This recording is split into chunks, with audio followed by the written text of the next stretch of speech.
Hey everyone, Rich Munroe here with BNB Investing Group. Thanks for jumping on this week. BNB Investing Group helps new investors grow a scalable business, whether you're trying to buy properties, master lease them, or manage for other investors.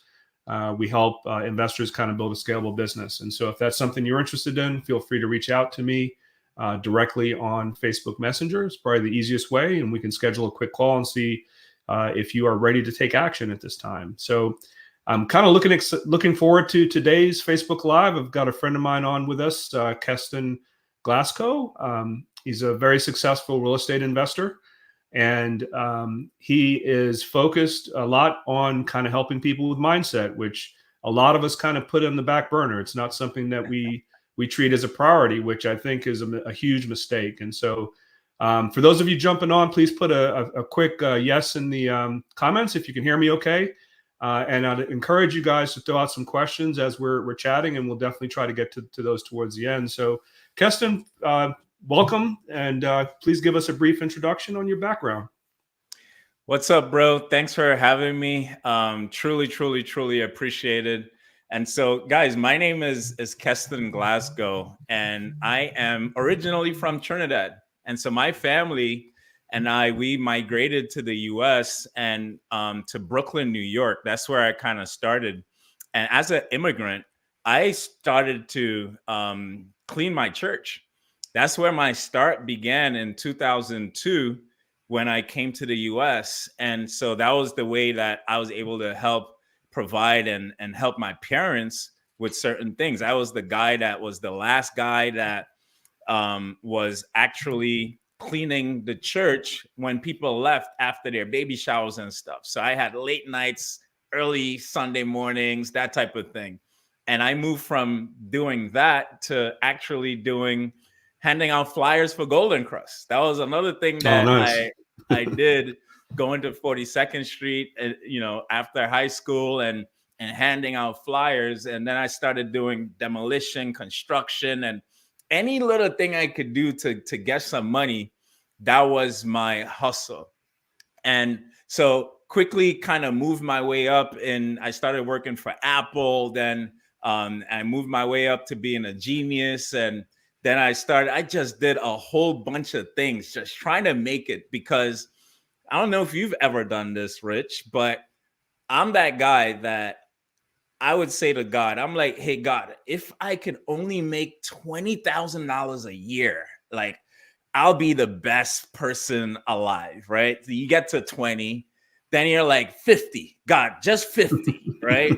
And then you get to 100. Like, if I could only make 100K a year, like, I would not need anything else. And so I worked my way up, bro, to having that 6-figure job. I started to work on Wall Street as a cybersecurity engineer.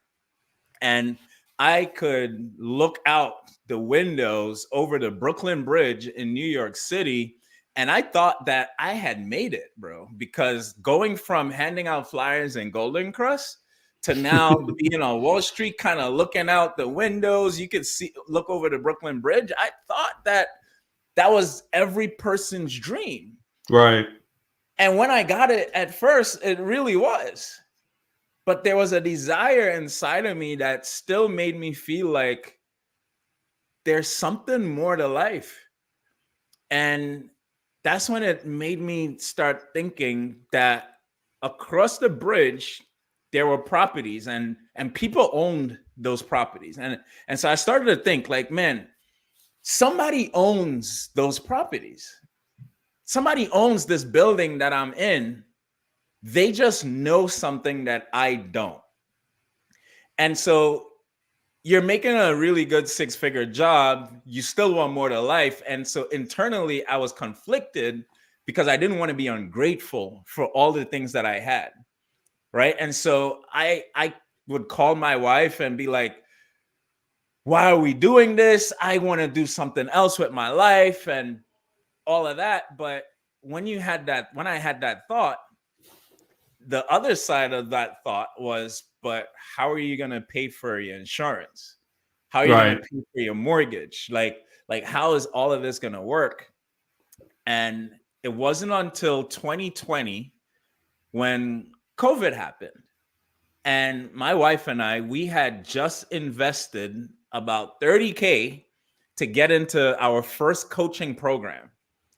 And they went dark, disappeared when COVID happened. We had already taken like about 2 classes, and I just held on to those classes, bro, because we were at a crossroads. That crossroads was, do we continue to move on, or this just wasn't for me, right? You know, like when the worst happens and you're just like, see, I told you that this isn't for people like me, right? Right. But we moved on. We kept on going. One of our coaches in the program, he kept on supporting us, although he wasn't a contractor with that company anymore. And so we continued to grind. And so I hired my first high performance coach also, like right after, because I'm that guy. I had a great 6-figure job. I started doing Uber. So I was doing Uber in the morning from like 4 a.m. in New York City. Then I would park the car, jump on the LIRR train, go to Manhattan, go to work, come back home, and then do real estate, right? Like my lunchtime was real estate. And so I was using every single hour of my day. And I felt like I was still stuck because I'm like, how do people make $1 million? Like I am grinding, right?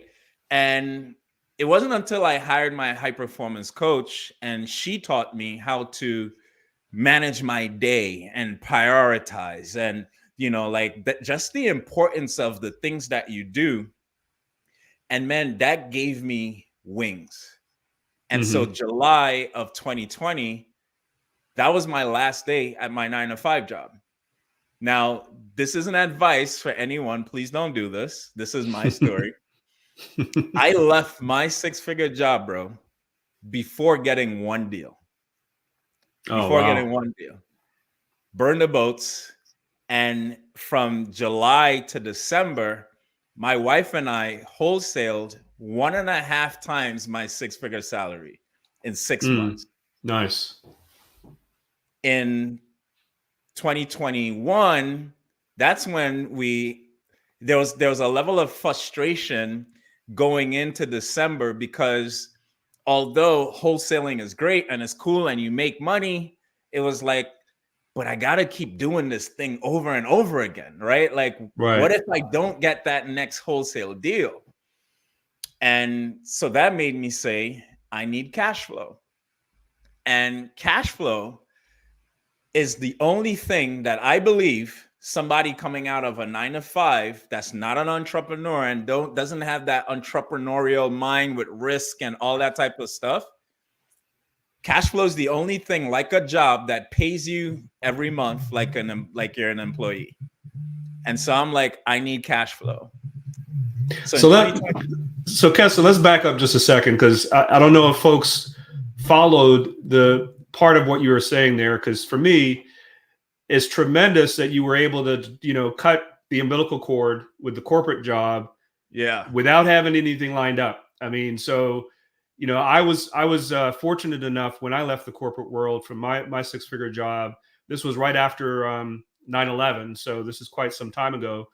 I was in the consumer debt buying space, wasn't in real estate, and I basically lined up a bunch of transactions that allowed me to just segue, leave the corporate job, and with my same relationships, had like $1 million in revenue the first year that we did that. And so that, for me, I think was probably the only way that I'd be able to take that plunge. And obviously I haven't looked back since, but talk to us a little bit about how you were able to kind of do that. And I know you prefaced it with, you don't recommend to others, but I just want to understand kind of your thought process and how you kind of came to that conclusion. So there were several things happening at the same time. At the same time, my wife's mom, she had leukemia. And we moved from New York to Georgia to take care of her. And so the same time, now you guys got to picture this. It's COVID. It's the scariest time of nobody knows and understand what's going on. My job is probably the most secure job in the world because it's cybersecurity.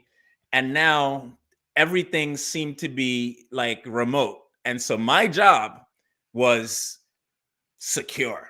They were like, dude, are you sure? But I felt like it was a God thing. I felt like God's voice was just so loud that he said, pick up, go to Georgia, and leave your job. And that's what I leaned on the most. I didn't have this big savings. I had nothing but a dream and my consistency and discipline. I know for a fact that I could rely on my consistency and discipline. That's probably my biggest asset, my consistency and discipline. And I knew if I knew the steps, which I was given the steps, and I just applied it, I was guaranteed success. And so that's the principles that I followed that gave me the confidence, because at the end of the day, I believe in me and my discipline and consistency. So that's, again, that's a mindset thing, right? And that's my jam. Makes sense. Makes sense. So you started to recognize the grind in wholesaling, where you have to constantly keep the pipeline fed, and if you don't, there's no cash flow coming in, and so you kind of pivoted and looked at more of kind of the passive income, consistent monthly cash flow, similar to what I did, because I used to do a lot of rehabs, and I got burnt out quickly from managing contractors and the financial stress of not selling the house on time. And so I recognize the need as well for that consistent monthly revenue to kind of calm things down. So tell us a little bit about that part. So in the end of December, man, I'm talking to all these sellers and I'm not getting anyone to say yes to me buying their properties creatively, because I didn't have money to buy their house traditionally. I didn't have a job. I didn't have anything. And so I needed seller financing and creative financing. And so that's when I joined another mentorship and learned how to sell and learned the art of sales. And so when I jumped in, and from 2021, that's when we went from 1 to 21 doors, just kind of learning creative financing, learning how to pitch all types of different subject to deals, you name it. I was able to pitch it. And then I also learned how to raise private money. And so all of these skills were the things that I was just so adamant about learning and executing that we were able to scale pretty fast in 1 year, pretty much. Okay. So for those of us that are fairly new to real estate, what's subject to mean? Subject to means when you're buying a property and you're leaving the loan in the seller's name. So to understand this concept, we got to know that the loan and the ownership, which is title and deed, they're not the same thing. When I got into real estate, when I got into houses, period, I didn't know they were different. I thought you bought the property and it's a loan, and the loan shows that you're the owner of the house. That's not true. You get a separate instrument, which is the title and deed, and the loan is just the debt. It's like picture this. You borrow, if I come to you, Rich, and I say, hey man, lend me $10, and you give me $10, and you're like, when are you going to pay me back? You got to pay me $1 a year for the next 10 years for this $10 that you just loaned to me. And I got to pay you with 10% interest, right? Now I take that money and I go buy a loaf of bread. Does that bread belong to you, or it belongs to me? Belongs it belongs to you. to me. Yeah. And so it's the same with a house. When a bank gives you money, You take that money, you go buy a house. The house belongs to you because the receipt is the title and deed. Just like your receipt for the bread is your ownership of the bread, right? It shows that you're the owner. And when I understood that, I started buying houses where the loan would stay in that person's name, but the title and deed, which is the receipt, is transferred to me.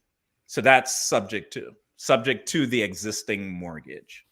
Okay. So your ability to grow so quickly and add so many doors, a lot of those deals were structured that way. Yeah, and also seller finance. Seller Mhm. finance was my bread and butter. And seller finance just means that the owner becomes the bank, right? They're the bank and they're like, I'm going to give you this loan and you pay me over time. So it creates this win situation for everyone involved. They get more money because they could typically oversell the property because they're taking the risk, right? They're Yeah. not running your credit. They're not doing anything that the banks would typically do. Right. They're just giving you this loan, this property. And so we've scaled up really fast that way. Okay. So you got up to 20 or so doors now. What did you end up doing with those properties once you acquired them? So at the end of 2021, I always have a story for like the transitions. At the end of 2021, matter of fact, it was New Year's. I received this call from one of my tenants for a property that we owned in New York.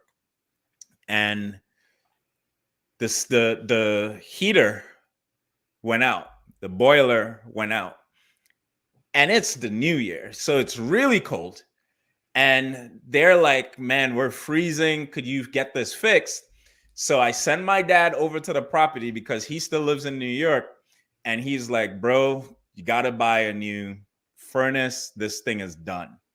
And so when I had one of my boys go tell me, see if he could fix it or whatever, I needed a new furnace, $7K.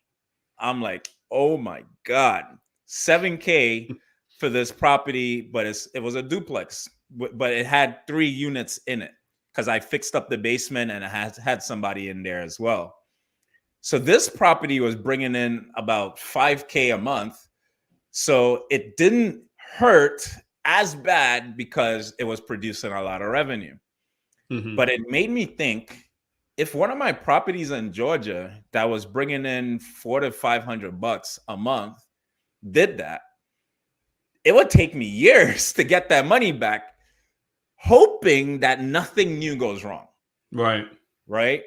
Yeah. And that made me say, I got to get rid of these small properties. And so we got into multifamily, like shortly after in March, got into multifamily. That's when we bought our first 48 unit property in May or a little bit after. And that deal was just amazing. And so what I did was I started selling some of my smaller properties because I had gotten so used to buying properties without my own money, right? That was a Mhm. flex. But then I started to realize that having money parked in properties, or I didn't have money. Well, I did because I owned the properties, but I could also roll it into a bigger asset and get a higher return over time, putting the money in multifamily or in other faster investments. And so Mhm. I played Monopoly and I sold some of those properties that I bought without my money. So think about this, right? I had zero money out of my pocket buying these properties, but then we're cashing out hundreds of thousands of dollars and moving them into multifamily properties and other investments. And so that's what we did. We just kind Nice. of moved money around, and it's almost like pulling money out of thin air, really. Yeah, and you're just 5xing it, 10xing it, keeping it moving. I like it. Exactly. Very cool. So, how do you help folks with that are struggling, that are trying to get started, and you know mindset is such a big thing that folks don't really, like I said earlier, spend a whole lot of time thinking about. They're either like you did, and I've done this too. I've spent a lot of money on coaching courses and kind of trying to learn different aspects of real estate. Even though I had done probably 20 or 30 rehabs, I still spent about 40 grand on a coaching program to kind of have the systems in place and be able to tap into their experience. And so a lot of people do that, and then they just get stagnant with it. They don't really execute. Mm-hmm. Right. So how do you help folks get through that? So one of the main things that when it comes to the reason why people don't execute, and I want to give this example with another story, right? Because I like using a framework, the GPS. Everyone knows a GPS, right? Everyone uses GPSs all the time, every day. And so there are four main elements to a GPS, four main elements. The first element is a connection. And every GPS, you need T-Mobile, you need Sprint, Wi-Fi, you need something, Verizon, for your GPS to work. Now, how that relates to us is that every single person needs a connection to their higher power. And this was one of the things that I realized in me getting started. And so when you listen to all of the gurus and all of that talk, they say, go meditate, you got to meditate and all these different things. That's that connection. And so it doesn't matter your religion, it doesn't matter your practices. When you connect to that higher source of power, whoever that may be for you, it's like having a connection to that GPS, because without that connection, your GPS don't work, or you don't get the right directions, right? It just kind of leaves you hanging. And so that's the first element that I always tell people to work on when it comes to being able to take action. Mm-hmm. The second element, you had something to say there?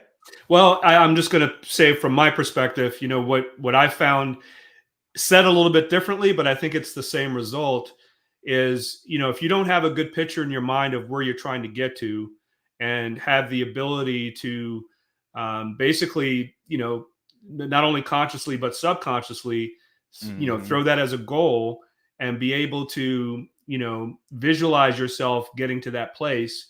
And, I think that's basically saying the same thing you just said, essentially. And that's what I've done time and time again with different things that we've grown our business with, and even when I was in the corporate world, of being able to excel. So 1,000%, 1,000%. The subconscious mind is a major part of the things that I help people with in redoing their paradigms, and I'll jump into that, because the second element of the GPS is current location.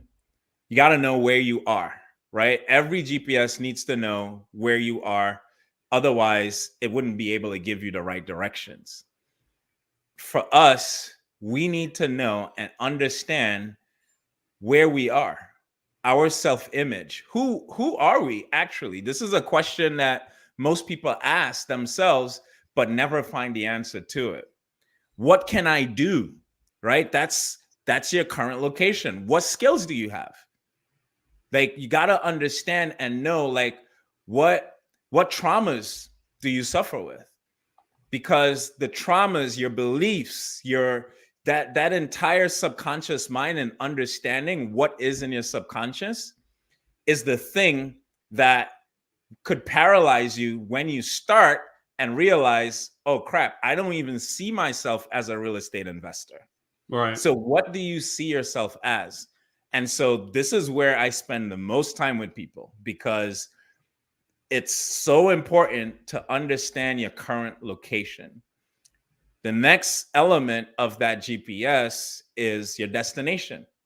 Where are you going? That's the address, right? Like, you need to put an address in your GPS, and it's the same for every single person. Where are you going?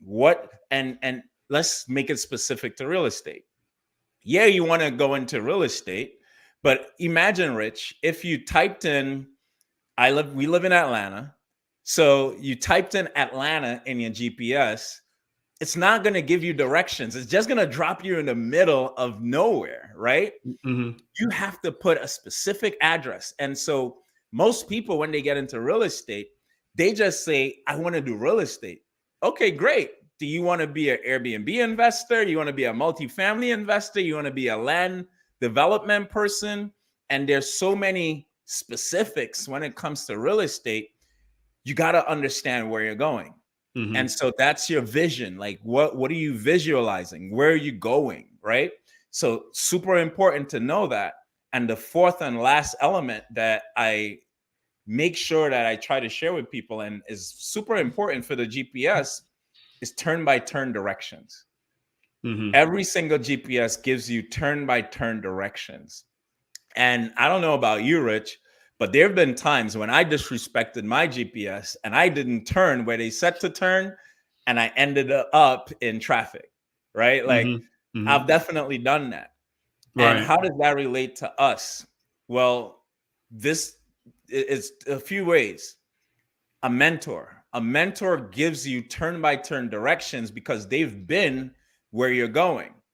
Mm-hmm. And so being able to listen to those turn-by-turn directions is so important, because when a mentor tells you, hey, you got to make this left, but you're used to going right, and you go right, you end up doing things that you shouldn't have done. You bought a bad deal because you panicked and you didn't listen to your mentor, right? Mm-hmm. And so turn-by-turn directions is really having faith in what's being communicated to you, especially by people that you trust. And they're all important, because without that connection, you won't be able to get the live updates, right? Like if you didn't get that connection, if you were in the wrong place, doing the wrong, like in the wrong place, or you didn't have the right paradigms or habits, that's your current location, then you're not going to be able to get to where you want to get to. And Mm-hmm. so for many people, because they don't understand their current location, they see you doing what you're doing, Rich, and they see it on Instagram, they see it on social media, and they try to act like you right away, but their current location is different than yours. Their financial situation is different than yours. And so we're all starting in different places. And so that's the reason why, like, understanding current location is probably one of the most important things, because everyone has a goal. Everyone wants financial freedom. Like, we could guess what most people want, Mm-hmm. and that's the destination, right? Yeah. The reason why most people don't get there is because they don't understand where they are currently. They don't understand the things that they've seen growing up. Money doesn't grow on trees, all these different things. They don't understand how it affects the habits and the actions or inactions that they take. And that's what I help people really understand: how to break those cycles, how to start taking ownership of their lives, how to recreate their self-image, and start taking action towards the goal that they actually want. No, that's awesome. I love the GPS analogy. I mean, I think that brings it home crystal clear on the process, and so that makes perfect sense. I always tell my kids, and I know that a lot of you probably already do this as well, that you can't really get anything done unless you put your mind to it, right? And so the whole the reverse of that is, you can pretty much do anything you want as long as you put your mind to it. And so it really takes the discipline to really break it down, to kind of get to where you're trying to get to, right? Yeah, 100%, man. And discipline and consistency, they're like a necessary trait. And one of the reasons why I believe people don't have discipline is because they don't have a purpose. And so they do things without that purpose to know why they're doing it. You continue to do things for money, man. If most people do things for money, they're gonna find a way to quit, because as soon as you become content and your belly is full and you're like, well, I don't really need this. There are people in Africa that needs this more than I do. I'm living an okay life. you start to justify things, and they lose their discipline. They just stop and they quit. But when you do things for a purpose, and you know that the reason why you're doing what you're doing is to create an impact for other people, that's when everything changes. That's when you have self-imposed disciplines to be able to just show up and wake up without an alarm clock. You're excited about life, and things change when you have that purpose. And I love starting people off with helping them discover their purpose, help so that they could have that self-imposed discipline to achieve their goals as well. So you actually have a Facebook group similar to how I have BNB Investing Group. You have a Facebook group called Purpose, right? Or yeah, it's called Purpose Ways Community. And the reason why it's Purpose Ways, it's because we are people's GPS ways to helping them find their purpose. Got it. So that's now that you know the analogy and all of that, that's the reason why we're a purpose GPS for people. Very cool. Very cool. Got it. So what led you in this direction, Keston, to kind of help others with this process? So in one of my communities, I've been teaching people sales, and I started to realize that regardless of how much information someone knew, it wasn't the reason why they executed or not. And once I started to realize that it's not a knowledge problem. A lot of people know exactly what to do, but they're just not doing it. And it made me study and realize that this is a mindset problem. And so I started teaching them mindset, and I've been doing this going on 3 years. And I've seen so many lives change because of it. And I still do it. I still help people in these communities, in my own community, to discover their purpose and with their mindsets. And I've seen them go out and quit jobs and all of that because they've become so successful in their areas and in their expertise. And so the feeling I started to get from helping someone discover their purpose and go out and achieve their financial and personal goals, no deal that I've done to this date, and I've done some amazing deals, has ever made me feel as fulfilled as when I help somebody discover their purpose, or I get a call from someone's wife saying, "What did you do to my husband? He's a brand new man." Like, bro, nothing beats it. Absolutely nothing beats it. Very cool. Very cool. That's awesome. So we're a little running short on time, and excuse me. Let folks know how they can reach out to you and learn more about what you're doing in the community and helping folks out.